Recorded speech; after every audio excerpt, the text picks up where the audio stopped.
नमस्कार जी। आज हम समझते हैं कि ट्रंप ने भारत पे जो 25% का टैरिफ लगाया उससे क्या होगा, क्यों लगाया। पहले तो मैं अपनी तरफ से ट्रंप को धन्यवाद देता हूँ कि उसने 25% का टैरिफ लगा के ये सिद्ध कर दिया कि वो एक कमज़ोर राष्ट्रपति हैं यूएस के। और दूसरा, उन्होंने इस बात को सिद्ध किया है कि आज का भारत किसी के आगे झुकता नहीं है। वो सिर्फ अपनी चीज़ों को, अपने हितों को साधता है। तीसरा, उन्होंने इस बात को साबित कर दिया कि भारत और पाकिस्तान में जो ऑपरेशन सिंदूर में युद्ध हुआ उसमें टैरिफ की वजह से रोकने का कोई भी औचित्य नहीं था। वो हमें टैरिफ की वजह से उस युद्ध को सीज फायर नहीं करा पाए। अब आगे समझते हैं। तो सबसे पहले हम ये जानना चाहेंगे कि ट्रम्प ने ये टैरिफ लगाया क्यों, उसके दिमाग में क्या चल रहा। उनकी कॉन्स्टिट्यूंसी को एड्रेस करने के लिए और भारत पे दबाव डालने के लिए उन्होंने ये टैरिफ लगाया। अब उनकी कॉन्स्टिट्यूंसी और उनके ऊपर क्या दबाव है ये जानने की कोशिश करते। चाइना ने उनके एग्रीकल्चर प्रोडक्ट्स को लेने से साफ इनकार कर दिया। वो मार्केट में इंपोर्ट नहीं कर रहा है चाइना। तो अब उनकी समस्या है कि वो अपने एग्रीकल्चर और डेयरी प्रोडक्ट्स कहाँ बेचें। इंडिया को वो बेचना चाहता है कि सेकंड लार्जेस्ट मार्केट इंडिया है।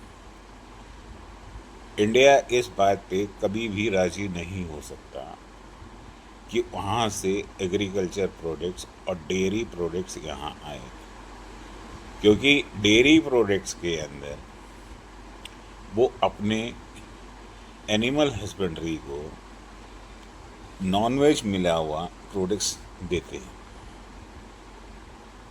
तो ऐसा दूध और दूध से बनी चीज़ें हिंदुस्तान में स्वीकार नहीं की जाती, क्योंकि हमारे यहाँ दूध, मक्खन, दही एक बहुत पवित्र चीज़ें हैं। और इससे हमारे देश के करोड़ों किसानों को, जिनकी जीविका ही किसानी पे है, उनको बहुत ज़्यादा हानि हो। तो इस दबाव के चक्कर में पहला उन्होंने इंडिया के ऊपर दबाव देने के लिए ये टैक्स लगाया होगा। दूसरा, ट्रम्प का ये सेकंड और लास्ट कार्यकाल है। वो ये सोच रहा है कि वो किसी भी तरीके से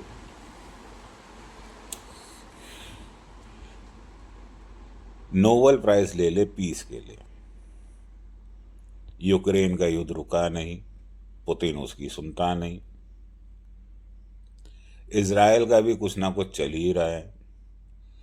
तो उसने इंडिया और पाकिस्तान का युद्ध को रोकने का क्रेडिट लेने की कोशिश की। वो खामोशी से बैठा रहा कि जुलाई में पार्लियामेंट सेशन चलेगा तो अपोजिशन को खड़ा किया कि ये सवाल पूछा जाए और पार्लियामेंट में मोदी जो हैं या बीजेपी सरकार इस बात को या तो एक्नॉलेज कर लेगी या चुप हो जाएगी, तो उसकी वाई वाई हो जाएगी। पर उसे यह नहीं पता था कि पार्लियामेंट में झूठ बोला नहीं जाता। और यहाँ स्पष्ट प्रधानमंत्री मोदी जी के द्वारा ये कह दिया गया कि किसी भी देश के अध्यक्ष ने हमसे इस युद्ध को रोकने की कोई रिक्वेस्ट नहीं की। ये पाकिस्तान के डीएमओ से स्ट्रेट हमारे डीजीएमओ को कहा गया, रिक्वेस्ट की गई।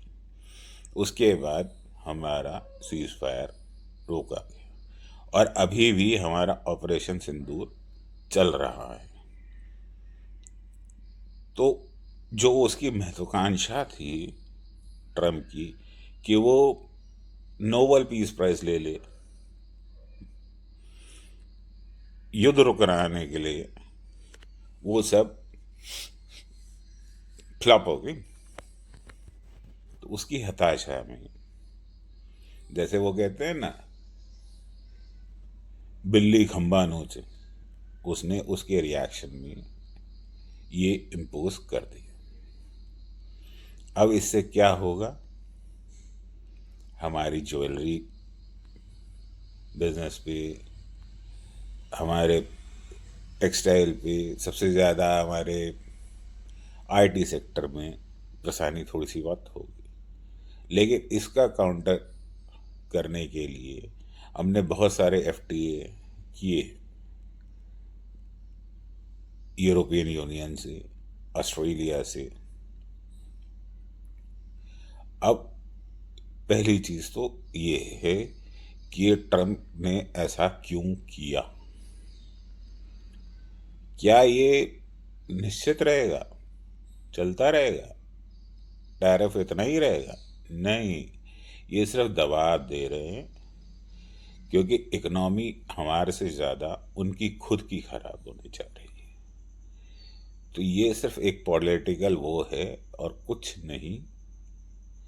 ट्रम्प हार मान चुके हैं और ये साबित कर चुके हैं अपने ही कथन के अनुसार कि इंडिया बहुत हार्ड नेगोशिएटर है। इंडिया किसी की सुनता नहीं। दूसरा, उनके जो ट्वीट आपने पढ़ा होगा, तो उसमें लिखा है कि पेनल्टी भी लगेगी क्योंकि वो रशिया से हिंदुस्तान तेल खरीद रहा है। तो ये बात साबित कर रही है कि उनके दिमाग में सिर्फ नोबेल पीस प्राइज लेने का है। तभी तो वो ये कह रहे हैं कि वहाँ से आप ले रहे हो, उनको आप पैसा दे रहे हो, पैसा देने की वजह से वो यूक्रेन से फाइट कर पा रहा है। अरे भाई, अभी इंडिया जो है, जहाँ से उसको एनर्जी सस्ती मिलेगी वहाँ से लेगा। आप अपने डिफेंस की चीज़ें बेचना चाह रहे हो। क्यों बेचना चाह रहे हो? आपका F-35 जहाज कल या परसों भी एक उड़ गया, आग लग गई। त्रिवेंद्रमपुरम में क्या हुआ? कबाड़ की तरह उसको इकट्ठा करके वापस भेजा गया। ऐसे डिफेंस इक्विपमेंट क्यों लेंगे? आपसे $1 बिलियन में इंजन्स लिए थे जहाज के, वो आज तक नहीं आए। आ जाएंगे, कल आएंगे। You are not reliable, they are not reliable. तो सिर्फ ट्रम्प का दिमाग में जो चल, अब ट्रम्प ने जो है यूरोपियन यूनियन से तेल के लिए इतने सारे कॉन्ट्रैक्ट्स कर लिए कि जिसका उत्पादन बढ़ाने में भी उनको 3-4 साल लगेंगे। तो यूनियन जैसी कंट्रीज झुक गई। कई राष्ट्रपति जो यूरोपियन यूनियन के अंदर हैं, उन्होंने कहा कि हम लोग ने सही नहीं किया। तो ये सोचना ज़रूरी है कि ट्रम्प क्यों चुपचाप अभी तक बैठा हुआ था, क्यों उसने लगाया।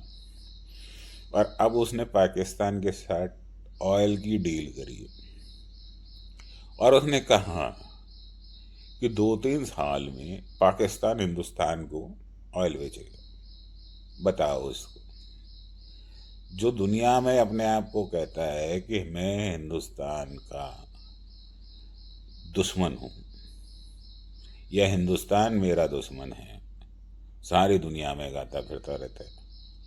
इंडिया को और कोई विकल्प नहीं मिलेगा जो पाकिस्तान से खरीदेगा। क्यों खरीदेगा भाई? सोचो।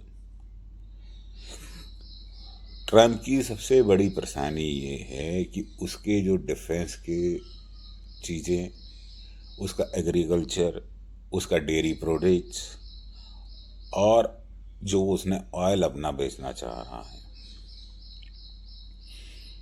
वो ना तो चाइना ले रहा है, ना इंडिया दबाव में है। तो अब वो बेचे तो बेचे कहाँ?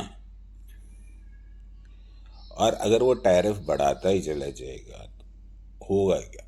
उसके यहाँ ही सारी परेशानियाँ होंगी, उसके यहाँ कॉस्टली चीज़ें मिलेंगी। भाई मार्जिन्स हम हिंदुस्तानी भी अपने प्रोडक्ट्स को वहाँ बेचने के लिए कितना कम कर लेंगे? 0% प्रॉफिट पे तो नहीं बेचेंगे ना। तो सोचिए कि ये टैरिफ क्यों लगा, इसके पीछे पीछे के कारण क्या थे। एक अमेरिका, दूसरा हिंदुस्तान की अपोजिशन, जो ज़बरदस्ती इस बात को उगलवाने के लिए तैश में गए। ट्रम्प को नाम लेके बोलो कि उसने 30 बार बोला, 32 बार बोला, ये तो खैर राहुल गांधी जानते हैं, कांग्रेस वाले जानते हैं कितनी बार बोला, लेकिन बोला। अरे भाई उसके पीछे की उसकी मंशा समझो ना। आप भी इस देश को सोच रहे हो कि कल मैं प्रधानमंत्री बन जाऊं, हम लोग इस देश को रूल करें, तो कायदा तो समझो ना कि क्या कहना चाहिए, कहाँ कहना चाहिए, किधर कहना चाहिए। बाकी आप समझदार हो। अच्छा लगे तो लाइक और शेयर करो, सब्सक्राइब करो, और अपनी कमेंट आप क्या सोचते हो मुझे बताएं। Thank you.